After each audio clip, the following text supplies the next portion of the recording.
Au milieu des herbes folles, il se dresse fièrement, tel un shérif des temps modernes. Sa mission, traquer l'automobiliste qui enfreint la loi. Mais pour certains, le radar n'est qu'un vulgaire chasseur de primes.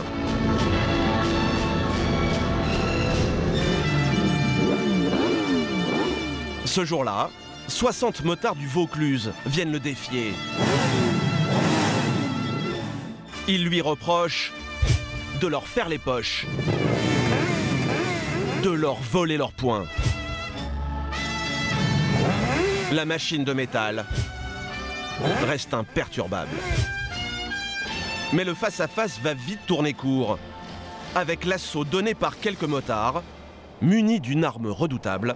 Ouais, on est en plein tour, et après on monte un peu. Un film plastique. Le radar est aveuglé.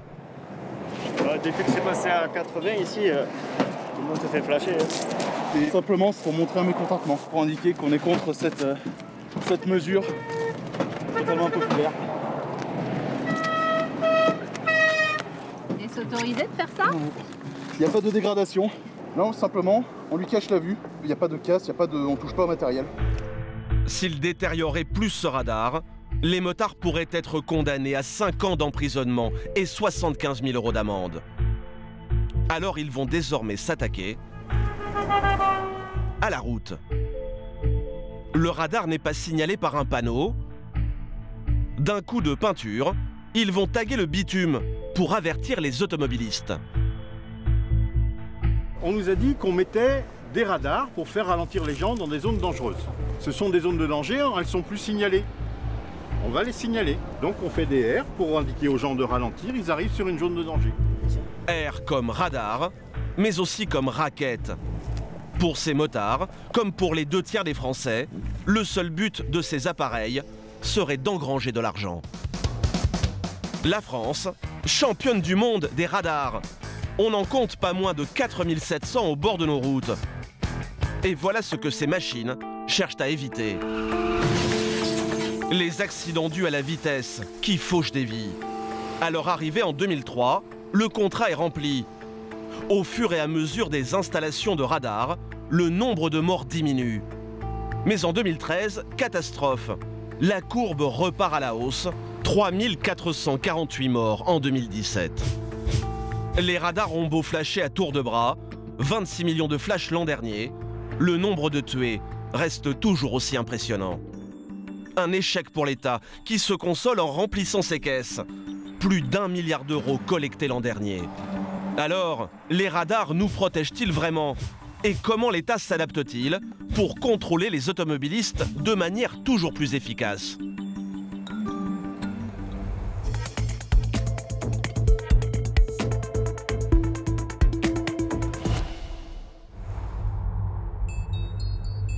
La première règle pour l'État, c'est de mettre des radars là où les accidents sont les plus fréquents. Et ce sont les Bouches-du-Rhône qui détiennent le triste record du nombre de morts sur les routes. C'est donc le département le mieux équipé en radar. Une centaine d'appareils qui ont flashé 1 million de fois l'an dernier. Un renfort de poids pour le commandant Ollier. Il dirige une unité policière chargée de la sécurité sur les routes des environs de Marseille. Sous sa surveillance, 320 km de réseau, principalement des voies rapides. Ce jour-là, il a posté ses motards au bord de la nouvelle rocade de Marseille, une 2x2 voies limitée à 70 km/h. Donc un point de contrôle effectué par des motocyclistes. Donc voilà, ça c'est totalement complémentaire du contrôle automatisé. Quand le radar fait du contrôle de masse, ces policiers ciblent, eux, les plus gros excès de vitesse.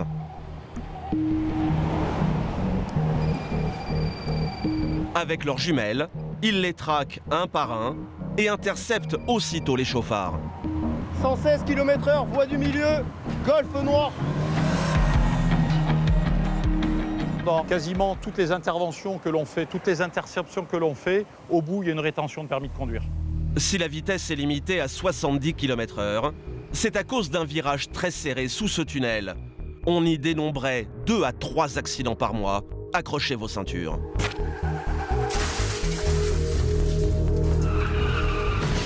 Des décollages spectaculaires, mais heureusement jamais mortels. Le commandant Ollier ne pouvait pas poster ses hommes en continu à l'entrée du tunnel, alors un radar y a été installé. Depuis que nous avons le radar, nous avons réduit de quasiment 100%. Nous avons eu que 2 accidents, dont un dû à la somnolence. Donc le facteur vitesse dans les accidents a totalement été éliminé. Un appareil placé à un endroit stratégique qui a évité bien les accidents. Mais tous les radars ne remplissent pas aussi bien leur mission. Certains seraient installés sur des axes a priori peu dangereux. Alors sur quels critères se base-t-on pour installer un radar? C'est la question que nous sommes allés poser au Sénat. Car avec 310 millions d'euros dépensés cette année pour l'implantation et l'entretien des radars, les élus demandent des comptes. L'amendement 16 bis. Vincent Delahaye est vice-président du Sénat. Il a passé 6 mois à enquêter sur le sujet. Il a demandé à la sécurité routière de lui fournir les critères précis des implantations de radars, sans succès. Moi, je ne suis pas du tout anti-radar. Hein. Je ne suis pas anti-radar, je pense que ça a un intérêt, mais il faut qu'il y ait de la transparence systématique. C'est-à-dire qu'on rende compte et on communique finalement à tout le monde, à la presse, pourquoi il y a telle ou telle implantation, pourquoi on a décidé de ne pas mettre à tel endroit. Tout ça, on a du mal à avoir l'information et ce n'est pas logique. Ça laisse une suspicion sur les décisions qui peuvent être prises, alors que si ça se trouve, il n'y a rien à dire. En analysant les données accidentologiques, une évidence lui a sauté aux yeux. Les radars ne sont pas installés sur les routes les plus meurtrières. Le réseau autoroutier, le plus sûr, a en effet été suréquipé. Seulement 7% des accidents, mais 15% des machines, qui rapportent 33% des PV. Sans doute c'était le plus facile à aménager. Il y avait sans doute moins de dégradation aussi des radars, des contrôles, puisqu'il y en a quand même beaucoup qui ont été vandalisés. Hein. Et sur une autoroute, c'est quand même moins accessible que sur une départementale. A contrario, le réseau secondaire est lui sous-équipé en radars. On va arriver sur une départementale, la 188, sur laquelle il y a de temps en temps des radars mobiles, mais il n'y a pas de radar fixe. Les routes départementales et communales concentrent 83% des accidents. On n'y trouve pourtant que 55% des radars. Alors, pour faire baisser le nombre de morts sur le réseau secondaire, l'État a concocté une nouvelle riposte avec une petite astuce que vous allez comprendre. Un département s'est porté candidat pour être le laboratoire de ces nouvelles mesures, la Haute-Loire. Depuis le début de l'année, les accidents mortels s'y sont multipliés, quasiment 2 fois plus que l'an dernier. La Haute-Loire compte une vingtaine de radars fixes. Ils ont coûté chacun 16 000 €. Mais ça ne suffit pas. Le Puy-en-Velay, la ville-préfecture. Chaque semaine, le préfet réunit les responsables de la police et de la gendarmerie pour faire un point sur la sécurité routière. Perte de contrôle, donc vraisemblablement vitesse excessive. Et cette fois encore, les nouvelles sont mauvaises. Vous avez pu avoir les analyses sur le jeune homme décédé. Il y a alcool et présence de stupéfiants. Conjugué à la vitesse élevée du véhicule, ne pouvait être que fatal malheureusement. Alors le préfet a décidé de demander du renfort à l'État en faisant une requête spectaculaire. 80 radars de plus pour sécuriser ces routes de campagne. On a évidemment les routes nationales qui sont en rouge ici. Nous avons pratiquement tout le long 2 voies seulement, une voie montante, une voie descendante. Et là, on mettra un certain nombre de radars. 80 radars, un investissement colossal. Alors pour faire baisser la facture, l'État a trouvé une astuce, mettre des radars leurres. Sur les 80 cabines, seules 30 seront équipées d'appareils de contrôle qui tourneront d'une cabine à l'autre toutes les 5 semaines. Ça, c'est bon, ça. Gardez-la sur le... Pour que les automobilistes ne sachent pas dans quelle cabine se trouvent les radars, le flash est invisible, il fonctionne en infrarouge. Il ne s'agit pas de faire du tout répressif, c'est loin d'être mon idée. Si on voulait faire beaucoup d'argent, on mettrait 80 dispositifs. Ça n'est pas le but. Il s'agit d'arriver à faire que la vitesse sur ce département baisse réellement et qu'on ait une accidentologie qui soit plus faible. Les automobilistes de Haute-Loire vont devoir s'habituer au contrôle de vitesse. Le préfet espère accueillir un autre dispositif d'un nouveau genre, des voitures qui sillonnent déjà les routes de Normandie, ni vues, ni connues. A priori, des voitures plutôt banales, mais à y regarder de plus près, elles semblent tout droit sorties d'un film d'espionnage. Sur le tableau de bord, 2 caméras et une grosse boîte, et à côté de la plaque d'immatriculation, un flash infrarouge. Des voitures radars comme celles utilisées par les forces de l'ordre, mais la nouveauté, c'est qu'elles sont conduites par des civils, de simples employés d'une entreprise privée. En Normandie, c'est la société Mobium qui est chargée de leur recrutement. Sur ces offres d'emploi, voilà comment elle définit leur mission, conduire un véhicule de tourisme, et elle prévient, les kilomètres ne doivent pas leur faire peur. Pas besoin d'être assermenté, il suffit d'avoir au moins 10 points sur son permis et un extrait de casier judiciaire vierge. Les voitures radars privées, c'est la dernière innovation de la sécurité routière. Alors son délégué, Emmanuel Barbe, est venu lui-même les présenter en Normandie. La privatisation est un sujet sensible. Il veut couper court à tout soupçon de course au profit. On rétribue une société pour conduire des voitures sur des itinéraires qui sont indiqués. Il n'y a pas de rétribution au nombre de flashs. Il n'y a pas de zèle à craindre de la part des entreprises. Le prestataire va toucher 10 millions d'euros pour conduire 26 voitures pendant 4 ans sur les routes normandes. Et il n'aura même pas à acheter les véhicules. D'une valeur de 100 000 euros chacun, l'État les lui fournit. En fait, la sécurité routière va récupérer les 400 voitures radars, jusqu'ici utilisées par les forces de l'ordre, partout en France. En Haute-Loire, par exemple, les gendarmes disposent de 2 véhicules, et ils sont toujours 2 à bord. Un qui est sur la route et l'autre qui est sur la tablette, en fait. On n'intervient que pour régler les vitesses sur le réseau routier qu'on traverse. Ils n'utilisent la voiture qu'1 heure et demie environ par jour pour faire du contrôle de vitesse. Voilà, là, 98 km/h. Au lieu de combien? Au lieu de 80. Le reste du temps, ces gendarmes sont sur d'autres missions. En confiant ces voitures à une entreprise privée, la sécurité routière cherche à augmenter les temps de contrôle. Les employés circulent 8 heures par jour, c'est 5 fois plus que les forces de l'ordre. Et une seule personne suffit à faire le job. Ici, vous avez deux caméras qui vont lire les panneaux, d'accord, avec 2 caméras derrière. Ces caméras remplacent le gendarme qui utilise la tablette et le GPS indique quand le radar doit être activé. Vous allez voir qu'il va vous dire quand est-ce qu'il lance le radar, en fait. Vous entrez dans une zone de contrôle. Donc à ce moment-là, madame allume le système de contrôle et là, elle va flasher les véhicules qui nous doublent ou qu'on croise en excès de vitesse. Le chauffeur, pour sa part, n'a aucune marge de manœuvre, d'accord? C'est vraiment, il doit suivre le GPS, pointe à la ligne. Rien n'indique à la conductrice si elle a pris un automobiliste en excès de vitesse. Sa voiture ne flash pas. Les conducteurs normands ont malgré tout vite repéré ces véhicules. Et certains ne semblent pas du tout apprécier leur activité. Nous avons retrouvé une personne qui a travaillé pour Mobium et elle n'en garde pas de bons souvenirs. Elle témoigne, visage caché, car elle a peur des représailles. Les conducteurs de voitures radars de la société sont clairement insultés de collabos. Pour eux, c'est uniquement pour de l'argent.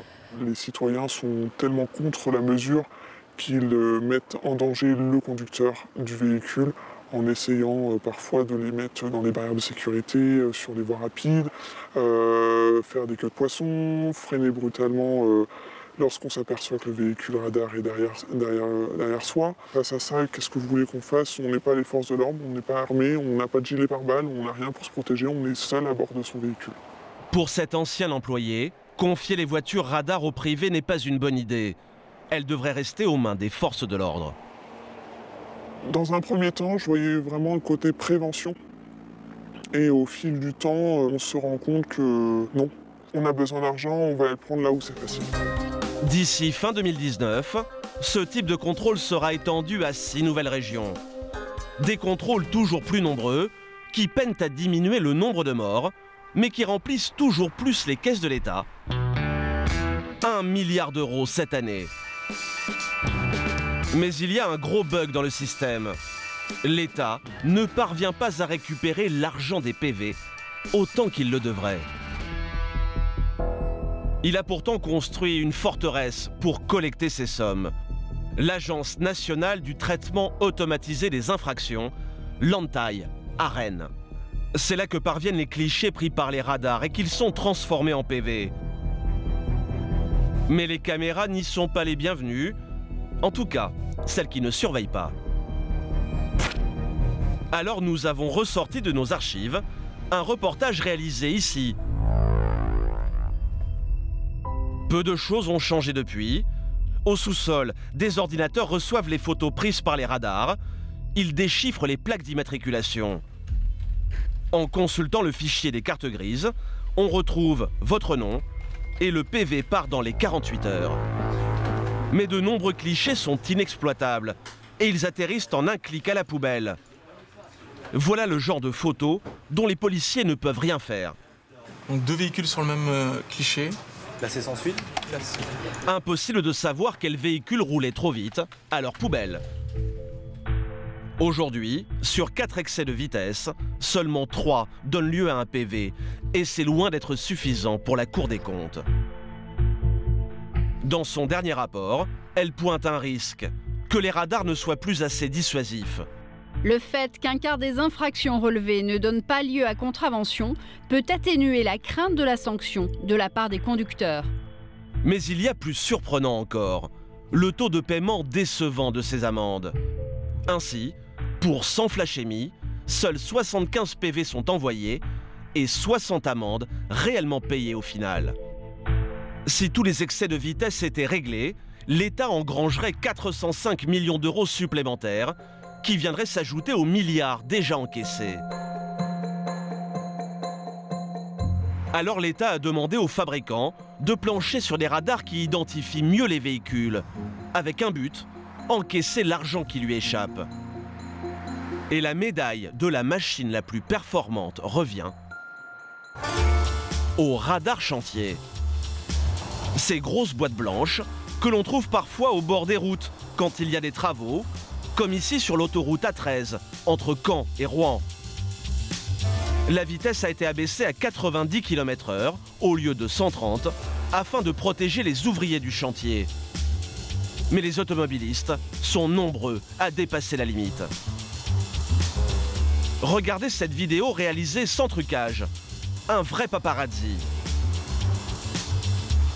Cet été, au plus fort du trafic, ce radar a flashé jusqu'à 18 000 fois par semaine. Un flash toutes les 30 secondes.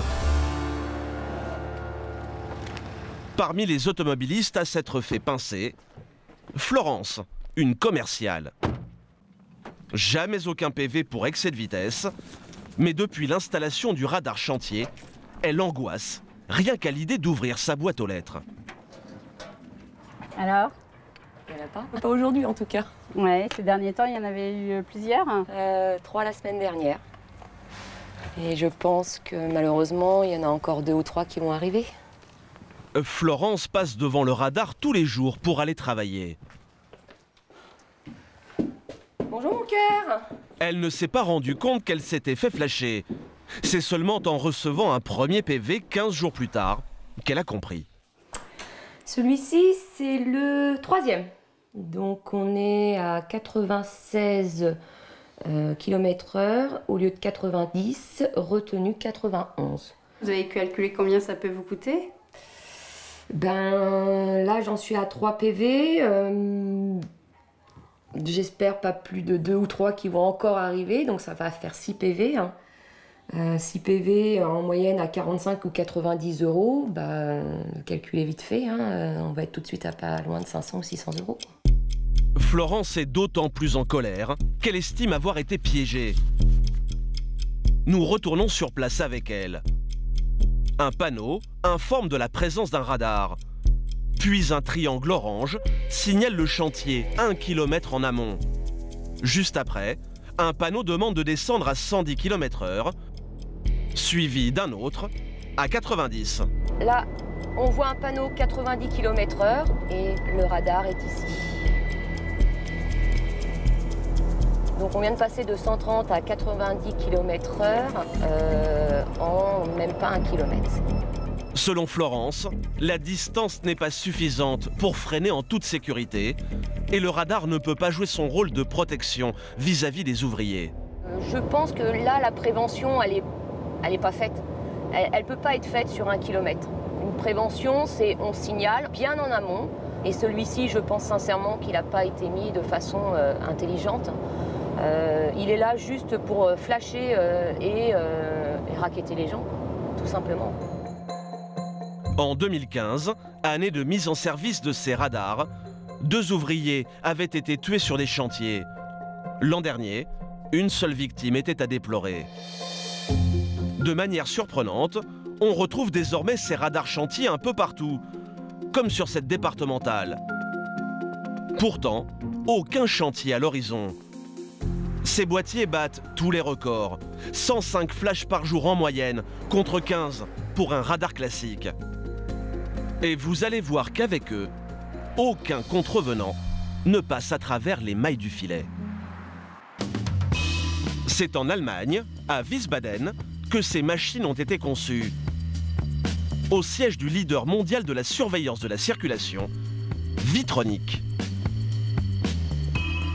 Grâce à son radar de chantier, le directeur des ventes, Boris Wagner, a décroché un contrat à 22 millions d'euros. La France lui a en effet commandé 350 machines à 64 000 € pièce. Pour faire monter la remorque, il suffit d'appuyer sur le bouton et les roues apparaissent. Le radar peut facilement être déplacé d'un point de contrôle à l'autre et pour cela, une seule personne suffit. C'est mon joujou. À l'intérieur de la remorque, le radar proprement dit. Cette boîte grise avec 2 yeux, les caméras.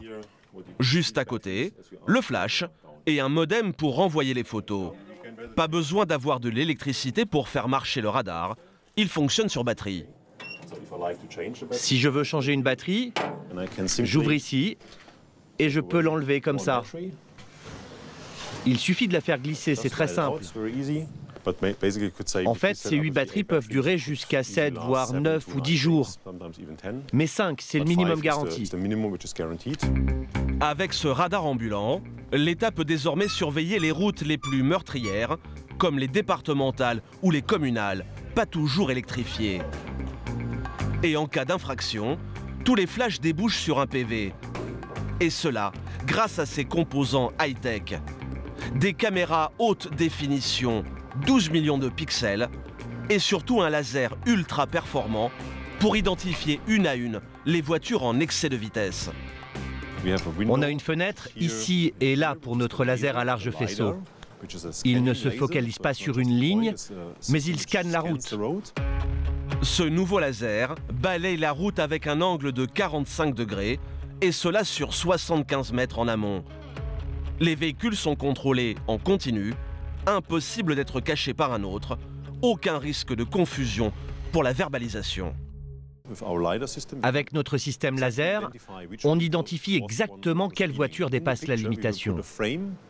Sur la photo, on va faire un rond sur le véhicule autour de sa plaque. Si les deux sont en excès de vitesse, on prend 2 photos et on fait 2 ronds. Résultat, fini les flashs qui partent à la poubelle. L'État français est tellement content de ce radar chantier qu'il en a commandé 150 de plus. Et l'État nous réserve bien d'autres surprises. Il a récemment investi dans ces radars dernier cri.